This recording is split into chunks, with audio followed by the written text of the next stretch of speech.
Welcome to Lakshmi's ఇంటి వంటలు. మీకు మా వీడియోలు నచ్చినట్లయితే please do subscribe to my channel. ఈరోజు నేను మీకు ఎంతో టేస్టీగా ఉండే కాకరకాయ వేపుడు ఎలా తయారు చేయాలో నేర్పిస్తాను. దానికి కావలసినవి కాకరకాయలు 1/2 కిలో, కొబ్బరి పొడి 2 టేబుల్ స్పూన్లు, ఉప్పు 1/2 టేబుల్ స్పూను, నూనె 4 టేబుల్ స్పూన్లు. తయారీ విధానం: ముందుగా కాకరకాయలని ఇలా పై పొట్టు తీసుకొని పెట్టుకోవాలి.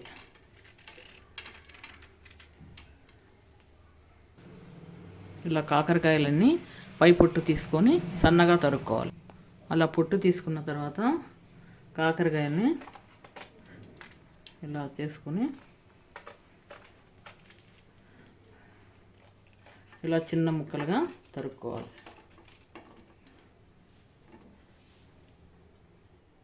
కాకరకాయ వేపుడు తయారు చేసుకోవడానికి ముందుగా కాకరకాయలను శుభ్రంగా కడిగి పై పొట్టు తీసి ఇలా చిన్న ముక్కలుగా తరుక్కొని పెట్టుకోవాలి. తర్వాత పొయ్యి వెలిగించి ఒక బాండీ పెట్టుకోవాలి. బాండీ వేడి అయిన తర్వాత నూనె వేసుకోవాలి. నూనె కూడా బాగా వేడి అవ్వాలి. నూనె కొంచెం బాగా వేడైన తర్వాత మనము తరిగి పెట్టుకున్న ఈ కాకరకాయ ముక్కలను ఇందులో వేసుకోవాలి. కాకరకాయ ముక్కలు వేసుకున్న తర్వాత ఇలా వేయించుకోవాలి. మంట ఎక్కువగా పెట్టుకొని ఇలా కాకరకాయ ముక్కల్ని వేయించుకోవాలి. ఈ కాకరకాయ హెల్త్కి కూడా చాలా మంచిది, చేసుకోవడం కూడా చాలా ఈజీ. ఈ వేపుడు తొందరగా అయిపోద్ది. పప్పులోకి, పప్పుచారులోకి అన్నిట్లోకి చాలా బాగుంటుంది కాకరకాయ వేపుడు. కాకరకాయ ముక్కలు దూరగా వేగేంత వరకు పెద్ద మంట మీద మనము ఇలా కలుపుతూనే ఉండాలి.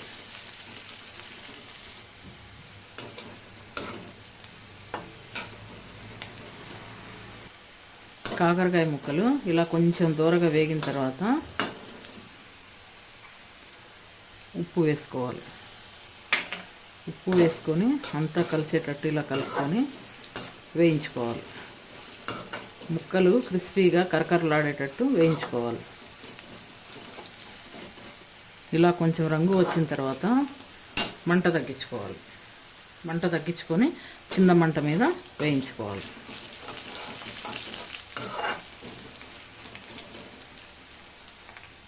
ఉప్పు వేసిన తర్వాత ఇలా చిన్న మంట మీద కొద్దిసేపు వేయించుకొని ఇవి దూరగా వేగిన తర్వాత